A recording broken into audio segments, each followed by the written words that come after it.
নমস্কাৰ exam guide Assam YouTube চেনেললৈ আপোনালোকক স্বাগতম জনাইছোঁ। আজি আমি ক্লাছ 10ৰ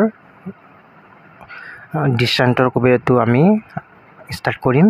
যে এই দৃষ্টান্তৰ কবিতাটো হৰেকৃষ্ণ ডেকাদেৱে লিখিছে আৰু এই কবিতাটো ফাৰ্ষ্ট আমি মাতি ল'ম। তাৰপিছত আমি ইয়াৰে মূল কথাখিনি তথা প্ৰশ্ন উত্তৰসমূহ আলোচনা কৰিম। গতিকে তোমালোকে যদি চেনেলটো ভাল পাইছা লাইক ছাবস্ক্ৰাইব আৰু শ্বেয়াৰ কৰি দিবা তোমালোকৰ বন্ধু বান্ধৱীলৈকে।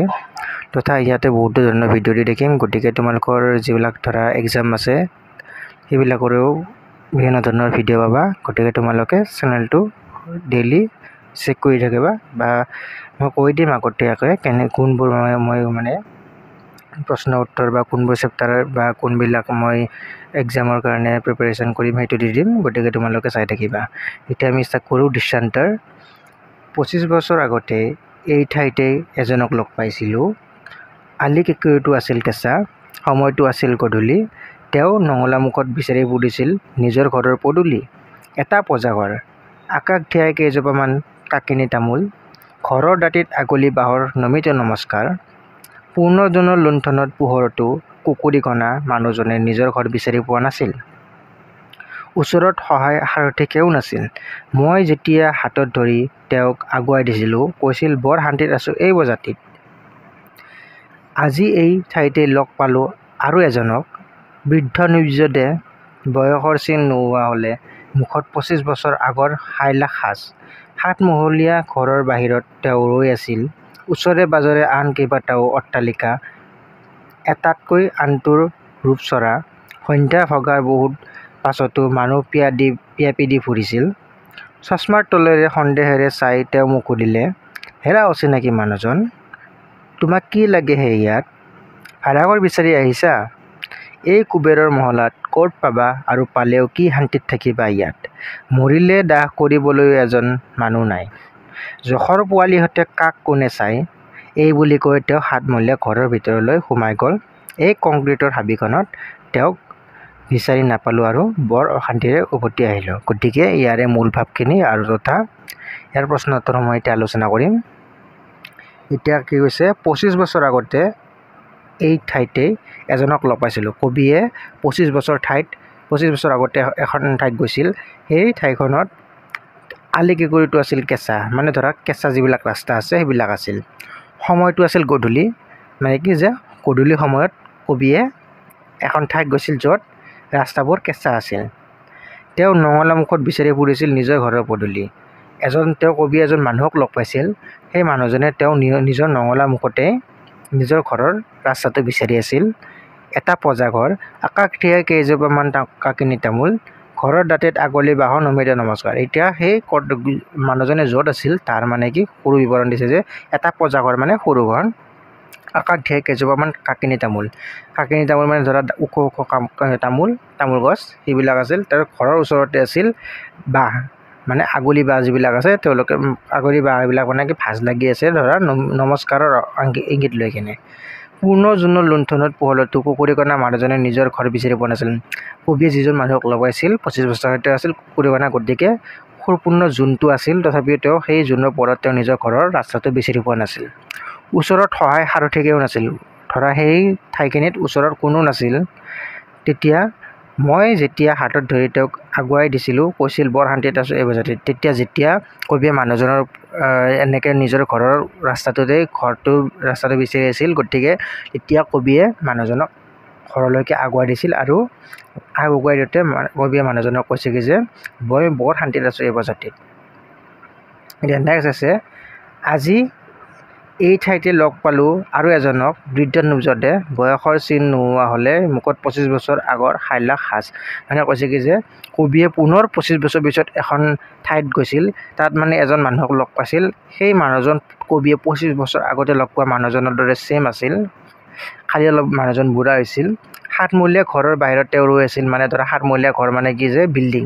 আগতে গাঁৱত যেতিয়া তেওঁ 25 বছৰ আগতে যেতিয়া গৈছিল সেই ঠাইত আছিল ধৰা কেঁচা ঘৰ আৰু মানুহৰ সংখ্যাটো কম। গতিকে কিন্তু যেতিয়া 25 বছৰ পিছত তেওঁ পুনৰ গৈছিল তেতিয়া তেওঁ বহুতবিলাক বিল্ডিং দেখা পাইছিল। তাৰ পিছত ওচৰে পাজৰে কেইবাটাও অট্টালিকা, সেই বিল্ডিংবোৰৰ কাষে কাষে আৰু বহুত অট্টালিকা আছিল। এটাতকৈ আনটো ৰূপচৰা, ধৰা এটাতকৈ আনটো ধুনীয়া বুলি কৈছে। সন্ধ্যা ভগাৰ পৰত বহুত পাছতো মানুহ পিয়াপিদি ঘূৰিছিল যে আগৰ 25 বছৰ আগতে যেতিয়া কবিয়ে মানুহজনক লগ পাইছিল তেওঁৰ ওচৰত কোনো নাছিল, গতিকে কবিয়ে তেওঁক আগবঢ়াই দিছিল। কিন্তু 25 বছৰ পিছত যেতিয়া তেওঁ আৰু এখন ঠাইত গ'ল, তেতিয়া সেই সন্ধ্যা হোৱাৰ পিছতো বহুত মানুহ মানে তাত আছিল। চশমাৰ তলেৰে সন্দেহেৰে চাই তেওঁ মোক সুধিলে, হেৰা অচিনাকি মানুহজন, তোমাক কি লাগে ইয়াত? যেতিয়া কবিয়ে সেই মানুহজনৰ ওচৰত চাপিছিল, তেতিয়া মানুহজনে কবিজনক কৈছিল কি যে হেৰা অচিনাকি মানুহজন, ধৰা আপুনি ধৰা তুমি কি বিচাৰি আহিছা ইয়াত? ভাড়াঘৰ বিচাৰি আহিছা? তেনেকৈ কবিক সেই বুঢ়া মানুহজনে সুধিছিল। এই কুবেৰৰ মহলা ক'ত পাবা আৰু পালেও কি শান্তিত থাকিবা ইয়াত? কৈছে যে এই কুবেৰৰ মহলা মানে কি অশান্তিকৰ পৰিৱেশ আৰু যে আগতে গাঁৱত যিটো শান্ত পৰিৱেশ আছিল 25 বছৰ আগতে, কিন্তু বৰ্তমান সময়ত চহৰৰ সেই শান্তিটো নাই।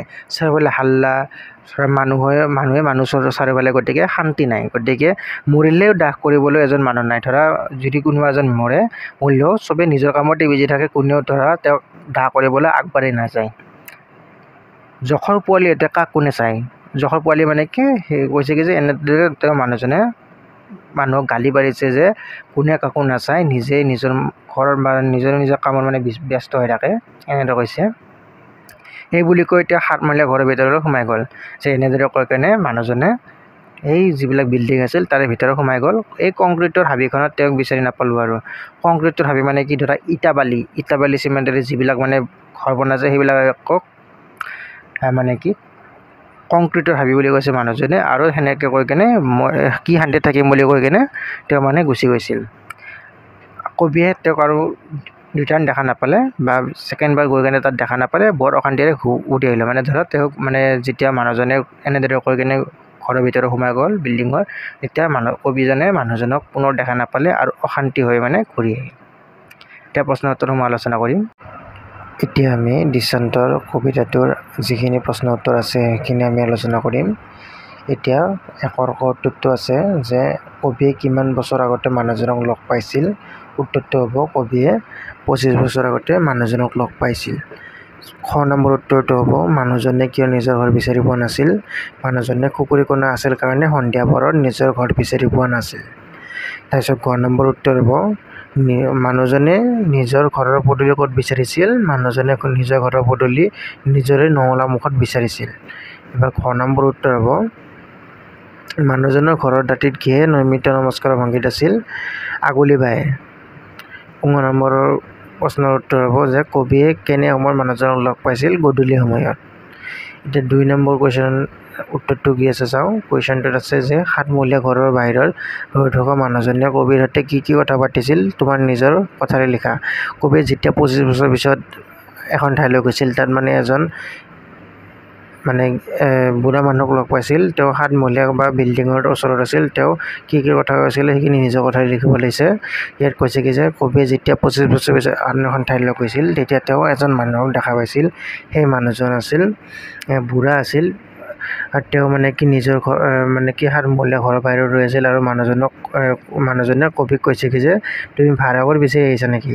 ভাড়াঘৰ বিচাৰি আহিলে ইয়াত কোনো শান্তি নাই, মানুহেও যদি মৰে ইয়াত দাহ কৰিবলৈ কোনো নাথাকে, তেনেদৰে কৈছে।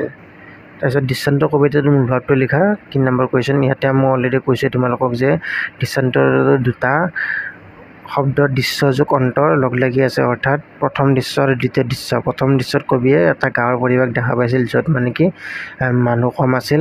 এজন বুঢ়া মানুহে নিজৰ ঘৰৰ পদূলিতেই নিজৰ ঘৰটো বিচাৰি আছিল। তেতিয়া কবিয়ে মানুহজনক আগবাঢ়ি দিছিল। তেতিয়া মানুহজনে বৰ শান্তিত আছোঁ এই প্ৰজাতি বুলি কৈছে। 25 বছৰ পিছত কবিয়ে পুনৰ এখন ঠাইত গৈছিল। সেই ঠাইত আৰু অন্য এজন মানুহক লগ পাইছিল। সেই মানুহজন 25 বছৰ আগতে লগ পোৱা মানুহজনৰ দৰে একে আছিল। আৰু তেওঁ কবিক দেখা পাই কৈছে কি ভাড়াঘৰ বিচাৰি আহিছে নেকি? ইয়াত ভাড়াঘৰ পালেও মানে কোনো শান্তি নাই, মানুহ যদি মৃত্যু হয় তেতিয়া দাহ কৰিবলৈ মানুহ নাযায় কোনো, আৰু চবেই নিজৰ কামতে বিজি থাকে। তেনেদৰে কৈ কিনে কবিক মানে মানুহজনে কৈ কিনে সেই সাতমহলীয়া ঘৰৰ ভিতৰত সোমাই গৈছিল। এইখিনিয়ে কৈছে। তোমালোকে অলপ ডাঙৰকৈ দিবা। মই যেতিয়া চেপ্টাৰটোৰ বুজাইছিলোঁ তেতিয়া যিখিনি কৈছিলোঁ সেইখিনি দিবা। এবাৰ বৰ শান্তিত আছোঁ এই প্ৰজাতিত কোনে কিয় এইদৰে কৈছিল, কথাষাৰৰ অন্তৰ্নিহিত ভাৱ মূলাই লিখা।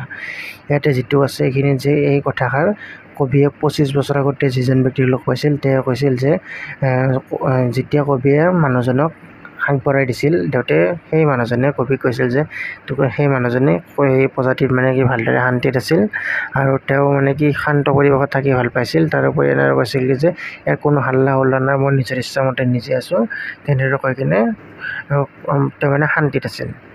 এবাৰ নেক্সট আছে 5 নম্বৰ কুৱেশ্যনটো, হেৰা অচিনাকি মানুহজন তোমাক কি লাগে ইয়াত, কোনে কিয় এনেদৰে কবিয়ে কৈছিল সুধিছে, তোমাৰ নিজৰ কথা লিখা। এইটো কৈছে ইয়াৰ উত্তৰটো হ'ব যে এই কথাফাকি কবিয়ে 25 বছৰ পিছত যোৱা ঠাইখনত যিজন মানুহক লগ পাইছিল সেই মানুহজনে কৈছিল, সেই মানুহজনে কবিক দেখা পাই তেওঁ 7মহলীয়া ঘৰৰ বাহিৰত ওলাই আহি তেওঁ কৈছিল আৰু যে ভাড়াঘৰ বিচাৰি আহিছা তেনেদৰে কৈছিল। আৰু ইয়াত ভাড়াঘৰ পালে কোনো ধৰণৰ মানে ধৰা শান্তি নাই তেনেদৰে কৈছিল।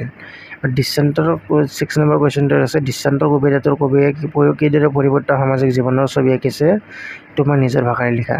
ইয়াতে কি কৈছে যে 25 বছৰ আগতে কবিয়ে যেতিয়া গৈছিল এখন ঠাইলৈ তেতিয়া চাৰিওফালে কেৱল হাবি বননি আছিল আৰু মানুহৰ জনবসতিও কম আছিল আৰু মানুহে সৰু বজাত আছিল যদিও শান্তি লাভ কৰিছিল। কিন্তু 25 বছৰ পিছত যেতিয়া কবি এখন ঠাইলৈ গৈছিল সেই ঠাইখনত মানুহ বহুত আছে, গধূলিলৈকে মানে কি সন্ধিয়া পৰলৈকে মানুহ মানে কি অহা যোৱা কৰি আছে। তাৰোপৰি মানুহে মানে কাকো সময়ছোৱাত মানে সময় নিদিয়ে, তাৰোপৰি দাহ কৰিবলৈ কোনো আগুৱাই নাহে। তাৰোপৰি ডাঙৰ ডাঙৰ অট্টালিকা দেখা পোৱা গৈছে আৰু কোনো ধৰণৰ গছ গছনিৰ সংখ্যা কমি গৈছে বা হাবি বনৰ সংখ্যা কমি গৈছে। গতিকে দুটা দৃশ্যৰ পাৰ্থক্য দেখিছে। 7 নম্বৰ প্ৰশ্নৰ উত্তৰ, দৃষ্টান্তৰ কবিতাটোৰ কবিগৰাকীৰ চমু পৰিচয় দিয়া। তোমালোকে চাই লোৱা যে হৰে কৃষ্ণ ডেকাৰ 1943 চনত জন্ম হয়। তেওঁৰ পিতৃৰ নাম আছিল নৰেন্দ্ৰ নাথ ডেকা আৰু মাতৃৰ নাম আছিল কামিনী ডেকা। তেখেতে তিনিচুকীয়া শিক্ষা জীৱন আৰম্ভ কৰি তাৰ পৰাই 1959 চনত প্ৰৱেশিকা পৰীক্ষাত উত্তীৰ্ণ হৈ গুৱাহাটী কটন কলেজত পঢ়িবলৈ লয়। 1963 চনত কটন কলেজৰ পৰা স্নাতক আৰু 1965 চনত ইংৰাজী বিষয়ত MA পাছ কৰে। তেখেতে গুৱাহাটীৰ কমাৰ্চ কলেজত অধ্যাপনা চাকৰি জীৱনত পাতনি মেলে যদিও 1968 চনত ভাৰতীয় আৰক্ষী সেনাত যোগদান কৰি 2003 চনত আৰক্ষী সঞ্চালক হিচাপে অৱসৰ গ্ৰহণ কৰে। তেখেতে দ্য চেণ্টিনেল আৰু গৰিয়সী আলোচনীৰ সম্পাদনা দায়িত্ব গ্ৰহণ কৰিছিল। তেওঁৰ একমাত্ৰ উপন্যাসখনৰ নাম হ'ল আগন্তুক। তেখেতে ৰাতিৰ শোভাযাত্ৰা, আন এজন, চি স্কেৰ আদি কবিতা পুথি, গল্প আৰু কল্প, মধুসূদনৰ দলং, মৃত্যুদণ্ড আদি গল্প পুথি ৰচনা কৰাৰ উপৰি কেইবাখনো অসমীয়া পুথি অনুবাদ কৰিছে। তেখেতে 1967 চনত সাহিত্য একাডেমী বঁটা, 1996 চনত কথা বঁটা আৰু 2010 চনত অসম ভেলী লিটাৰেৰী অসম উপত্যকা সাহিত্য বঁটা লাভ কৰে। এতিয়া ব্যাখ্যা কৰা আছে 8 নম্বৰ, মৰিলেও দাহ কৰিবলৈ এজন মানুহ নাই। এই কথাফাকি প্ৰসংগ আৰু সংগতি লৈ কেনে ব্যাখ্যা দিব লাগিব। প্ৰসংগ, উক্ত কবিতাফাকি আমাৰ পাঠ্যপুথিৰ অন্তৰ্গত হৰে কৃষ্ণ ডেকাৰ দ্বাৰা ৰচিত দৃষ্টান্ত নামৰ কবিতাটোৰ পৰা তুলি দিয়া হৈছে। সংগতিত দিবা, কবিতাশাৰীৰ দ্বাৰা কবিয়ে আধুনিকতাৰ ধামধুমীয়াত উটি ভাহি আন্তৰিকতাহীন স্বাৰ্থপৰ হৈ পৰা মানুহবোৰৰ স্বৰূপ প্ৰকাশ কৰিছে। ব্যাখ্যা, বৰ্তমান সময়ত মানুহবোৰৰ অভিজাত্য হৈ উঠিছে, মানুহবোৰ যিমানে শিক্ষিত হৈ উঠিছে মনবোৰ স্বাৰ্থপৰ হৈ পৰিছে, মানুহবোৰ নিজক লৈ ব্যস্ত হৈ পৰিছে। মানুহবোৰৰ এনে ব্যস্ততাৰ বাবে নিজৰ মানুহৰ ভিতৰতে খবৰ ল'ব সময় নাই যেন হৈ পৰিছে। মানুহবোৰ শিক্ষা দীক্ষা ব্যস্ততা অভিজাত্য আদিক লৈ প্ৰতিযোগিতাত নামি নিজৰ মানৱীয় গুণ, আন্তৰিকতা, সাৱলতা, মৰম দয়া আদি সকলোবোৰ হেৰুৱাই পেলাইছে। মানুহবোৰ নিজক লৈ ব্যস্ত হৈ পৰিছে যে বিপদে আপদেও কোনো কাৰো সহায় কৰিবলৈ ওলাই নাহে। আনকি মানুহবোৰ ইমানেই অনুভূতিহীন হৈ পৰিছে যে কোনোবা মৰিলেও দাহ কৰিবলৈ কাৰো ওলাই আহিবৰ সময় নহয়। কবিয়ে মানুহৰ নিদাৰুণ স্থিতিৰ কথা ক'ব বিচাৰিছে উক্ত কবিতাফাকিৰ দ্বাৰা। গতিকে কি বুজিলোঁ যে যে কবিয়ে যেতিয়া 25 বছৰ পিছত এখন ঠাইলৈ গৈছিল সেই ঠাইৰ এজন মানুহক লগ পাইছিল। মানুহজনে কবিক ভাড়াঘৰ বিচাৰি আহা বুলি সুধিছিল। তেতিয়া তেওঁ কৈছিল যে ভাড়াঘৰ বিচাৰি আহিছা যদিও ইয়াত ভাড়াঘৰ বিচাৰি পালেও কোনো শান্তি নাই, মানুহে নিজৰ কামতে নিজে ব্যস্ত থাকে, মৰিলেও কোনোৱে দাহ কৰিবলৈ আগবাঢ়ি নাহে তেনেদৰে কৈছিল, আৰু ইয়াত কোনো ধৰণৰ শান্তি নাই তেনেদৰে কৈছিল। জখৰ পোৱালিহঁতে কাকো নেচায় এই কথাষাৰি তুমি চেম প্ৰসংগতে লগাই দিবা। ব্যাখ্যাটোত কি দিবা যে কবিয়ে যেতিয়া 25 বছৰ পিছতে এখন ঠাইলৈ গৈছিল সেই ঠাইখনত এজন মানুহক লগ পাইছিল। তেওঁ ভাড়াঘৰ বিচাৰি আহিছা বুলি কবিক সুধি কিনে তেওঁ মানে কি কথাখিনি কৈছিল যে এই বৰ্তমান সময়ত কোনেও কাৰো বাবে মানে ৰৈ নাথাকে, সকলোৱে নিজৰ কামত বিজি হৈ থাকে। তাৰোপৰি কবিক কৈছে যে মানুহজনে যে ইয়াত তুমি ভাড়া কৰি লৈ লাভ নাই, কোনো শান্তি নাই। তাৰোপৰি জখৰ পোৱালিহঁত বুলি কৈছে মানুহবোৰক যে কোনে কাকো নাচায়, নিজৰ কামত নিজে ব্যস্ত হৈ থাকে তেনেদৰে কৈছিল। এইখিনি দিব পাৰা বা এইখিনি তোমালোকে চাই ল'বা যে কি দিছিল। মই বাৰে বাৰে পঢ়ি দিছোঁ, চাই থাকিবা। ব্যাখ্যা সময় নৈসতৰ দৰে আগবাঢ়ি গৈছে। 25 বছৰৰ আগতে এজন মানুহে গাঁৱৰ এটা পঁজাত বাস কৰিছিল। মানুহজনে গধূলি কমকৈ দেখিলেও আত্মীয়তাবোধ আৰু মৰমৰ মাজেৰে সুন্দৰ শান্তিৰ মাজেৰে আৰু সেই সৰু প্ৰজাতিত বাস কৰিছিল। কিন্তু এতিয়া কবিয়ে 25 বছৰ পিছত যেতিয়া সেই ঠাইলৈ গ'ল, তেওঁ দেখিলে 7 মহলীয়া অট্টালিকা, গাঁৱৰ সেই পৰিৱেশ নাই। গাঁওখন এতিয়া নগৰ হৈ পৰিণত হ'ল। মানুহবোৰ বাঢ়িছে কিন্তু মানুহৰ মাজত আত্মীয়তা নাইকিয়া হৈছে। সেই 7 মহলীয়া অট্টালিকাত থকা মানুহবোৰে ইজনে আনজনৰ সন্দেহৰ চকুৰে চায়। যিদৰে কৃপণ মানুহৰ ধন কোনো কামত নাহে, নগৰীয়া মানুহৰ কৃত্ৰিম আদৰৰো কোনো মূল্য নাই। 7 মহলীয়া অট্টালিকাৰ বাস কৰা লোকসকলে ধন সোণ উপাৰ্জন কৰি জখৰ দৰে ৰাখি থৈছিল। তেওঁলোকে কাৰোবাৰ বিপদ হ'লে সহায় কৰা দূৰৰে কথা, আনকি এজন মানুহ মৰিলেও দাহ কৰিবলৈ আগবাঢ়ি নাহিছিল। কবিতাভাগৰ জৰিয়তে কবিয়ে নিঃসংগতাৰ জীৱনৰ কথা কৈছে। গতিকে বুজি পাইছা নহয়? যদি পোৱা নাই বাৰু তথাপি মোক ক'বা আৰু এটা ভিডিঅ' বনাই দিম। এতিয়া বাৰু এইখিনিয়ে হ'ব। নেক্সট আমি দিম যে কংক্ৰিটৰ এই কংক্ৰিটখণ্ডৰ হাবিখনত তেওঁক বিচাৰি নাপালোঁ। আৰু যেতিয়া তোমালোকে প্ৰথমতে প্ৰসংগতে লগাই দিবা, তাৰপিছত ব্যাখ্যাটো দিবা যে কবিয়ে যেতিয়া 25 বছৰ পিছত এখন ঠাইলৈ গৈছিল, তাতে এজন মানুহক লগ পাইছিল। তেওঁ মানুহজনক যেতিয়া দেখা পাইছিল, মানুহজনে তেওঁক সুধিছিল যে ভাড়াঘৰ বিচাৰি আহিছা নেকি? ভাড়াঘৰ বিচাৰি আহিলেও ইয়াত কোনো ধৰণৰ শান্তি নাই, জখৰ পোৱালিহঁতে কাকো কোনেও নাচায়, মৰিলেও দাহ কৰিবলৈ এজন ব্যক্তি নাই তেনেদৰে কৈছিল। আৰু তেওঁ মানে অলপ দুখ কৰি কিনে সেই কংক্ৰিটৰ হাবি অৰ্থাৎ বিল্ডিংবোৰৰ মানে কি ভিতৰত সোমাই গৈছিল। এইখিনিয়ে তোমালোকে চাই ল'বা। এইখিনি মই যদি পঢ়িব লাগে পঢ়ি দিওঁ। ব্যাখ্যা সময়বোৰ যিদৰে সলনি হয়, সেই সময়ৰ লগে লগে প্ৰাকৃতিক পৰিৱেশ, সামাজিক পৰিৱেশ আদিও সলনি হয়। এটা সময়ত সেউজীয়া পৰিৱেশত থাকি ভাল পোৱা মানুহবোৰে সময়ৰ লগে লগে শিল, বালি, ইটা আদিৰে বৃহৎ অট্টালিকা গঢ়ি তোলে। সেই চহৰ বুলি কংক্ৰিটেৰে গঢ়ি উঠাৰ দৰে মানুহৰ মনবোৰো কংক্ৰিটেৰে গঢ়ি উঠে। মানুহৰ মনবোৰ সহজ সৰল কোমল ৰূপৰ সলনি শিলৰ দৰে কঠিন আৰু কঠোৰ হৈ পৰিল। ভালদৰে এটা মুহূৰ্তৰ বাবে সময় উলিয়াই মানুহৰ মনৰ বতৰা ল'বৰ বাবে কোনো কাৰো সময় নোহোৱা হৈ পৰিল। যিদৰে অৰণ্যত জীৱ-জন্তু লুকালে বিচাৰি পোৱা সহজ নহয়, ঠিক তেনেদৰে মানুহৰ মনবোৰো যদি কংক্ৰিটৰ দৰে কঠিন হৈ পৰে, তাক আৰু পুনৰ বিচাৰি পোৱা নাযায়। সেইবাবে হয়তো কবিয়ে ভাড়াঘৰ বিচাৰি অহা বুলি সোধা মানুহজনক এটা সময়ৰ পিছত পুনৰ বিচাৰি নাপালে, মানুহৰ মনত মানৱীয়তা আন্তৰিকতা আদি নাথাকে, তেন্তে মানুহ কেতিয়াও সুখত থাকিব নোৱাৰে। সেয়েহে কবিয়ে কৈছে কংক্ৰিটৰ অট্টালিকাৰ মাজত যেন মানুহবোৰ মানৱীয়তা হেৰাই সুখৰ উদ্দেশ্য হৈ উঠিছে। এতিয়া বিপৰীত শব্দ দিছে কেঁচা, গধূলি, পোহৰ, শান্তি, ৰূপ। কেঁচা হ'লে বিপৰীত শব্দ পকা, গধূলি হ'লে পুৱা, পোহৰ হ'লে আন্ধাৰ, শান্তি হ'লে অশান্তি, ৰূপ হ'লে অৰূপ। এটাকৈ সমাৰ্থক শব্দ দিব দিছে জোন, ঘৰ, চৰা, দাহ, উভতি। জোন হ'লে চন্দ্ৰ, ঘৰ হ'লে আৱাস, চৰা হ'লে অতি বা অধিক, দাহ হ'লে পুৰা, উভতি হ'লে উলটি। লয়াৰ্থক শব্দৰ গঠন কৰা। শান্তি, চিনাকি, সহায়। শান্তি হ'লে অযোগ শান্তি, অশান্তি, চিনাকি অযোগ চিনাকি অচিনাকি, আৰু সহায় অযোগ সহায় অসহায়। নমস্কাৰ শব্দটো সন্ধি ভাঙিলে হ'ব নমঃ যোগকাৰ। এনেদৰে আন 4টা শব্দ লিখি সন্ধি ভাঙা। পুৰুষ পুৰষ যোগ কাৰ পুৰস্কাৰ, পৰিহ যোগ কাৰ পৰিষ্কাৰ, নিহ যোগ উপায় নিৰূপায়, বহিঃ যোগ কাৰ বহিষ্কাৰ। গতিকে এইকেইটাই আছিল তোমালোকৰ দৃষ্টান্ত কবিতাটোৰ মূল ভাৱ তথা প্ৰশ্ন উত্তৰ। আৰু তোমালোকক মই লাইন টু লাইন অলৰেডি বুজাই দিছোঁ। গতিকে যি বুজি পোৱা নাই তোমালোকে মোক কৈ দিবা আৰু চেনেলটো ছাবস্ক্ৰাইব কৰি দিবা। তাৰোপৰি যিবিলাক তোমালোকৰ বন্ধু বান্ধৱী আছে সেইবিলাককো শ্বেয়াৰ কৰি দিবা। আৰু যদি তোমালোকে যদি কিবা বুজি নোপোৱা কমেণ্টত দি দিবা। ঠিক আছে আৰু নেক্সট মই ক্লাছ 10ৰে নেক্সট এটা ভিডিঅ' লৈ আহিম গতিকে চেনেলটো চাই থাকিবা ধন্যবাদ